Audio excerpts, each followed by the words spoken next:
Well, this week was all about Fulton County DA and woman at the DMV who can't believe you didn't bring your grandmother's birth certificate, Fani Willis. In 2020, when Willis was running for DA, she was asked why she should get the job. She answered, "Because they deserve a DA that won't have sex with his employees. Because they deserve a DA that won't put money in their own pocket." She set the bar that low and then proceeded to limbo right under it. You may remember that Willis is currently leading the criminal case against Trump for attempts to overturn the 2020 election in Georgia. The case depends on her being able to prove that Trump was leading a criminal racketeering enterprise. Always a good sign when the DA sounds like she's reading those words for the first time.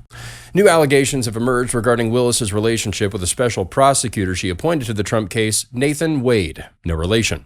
To avoid confusion from here on, I'll put up his picture every time I refer to him. So it's Wade, not Wade. I think we're clear.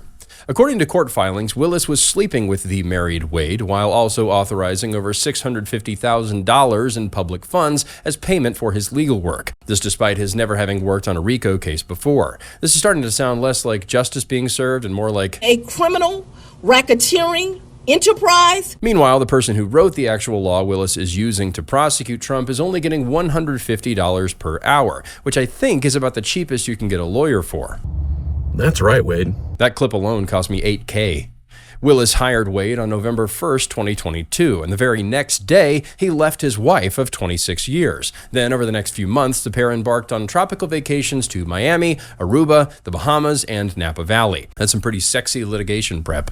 They also went to Belize to make a visit to a tattoo parlor. I don't want to know where the tattoo is, but I can guess what it is. The adultery accusations came out because the man's wife, who he's divorcing, mentioned them in their divorce case. When it came out, Willis said that her lover's wife shouldn't talk about the adultery because it's obstructing the Trump prosecution. Now that Shaggy lyric finally makes sense.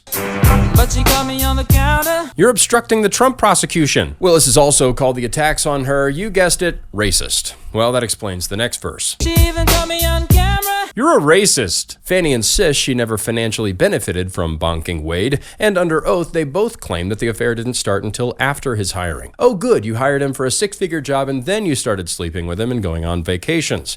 But if Willis lied under oath, she and her loverboy could be disqualified from the Trump case. But now on to yesterday's hearing. Early on, a former Fulton County DA employee and friend of Fani Willis since college said the pair were in a relationship since 2019.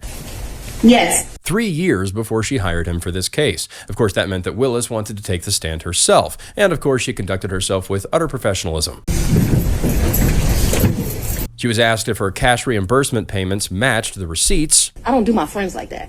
So if you tell me it's a G, then you're going to get $1,000. She also criticized the woman questioning her. Those merchants' interests are contrary to democracy. First racism, now democracy. She's really pulling out all the magic words. Some people loved Willis's performance and weren't impressed with the other side. Watching these white lawyers, all of them, and a white judge basically do a public verbal lynching of Mr. Wade and Miss Willis. But this MSNBC lady gets it. If things are going in the direction we think, Fani Willis lied to the court, it's game over for her. She will be disqualified. A judge will determine the next steps. Now it's a matter of if they will be disqualified, and if they are, what that means for the case. But the judge on this case also worked for Fani Willis for 4 years. Maybe he'll still do the right thing. Here's hoping. But I'm starting to think that the Atlanta judicial system is just one big, struggling for the right term here, Criminal racketeering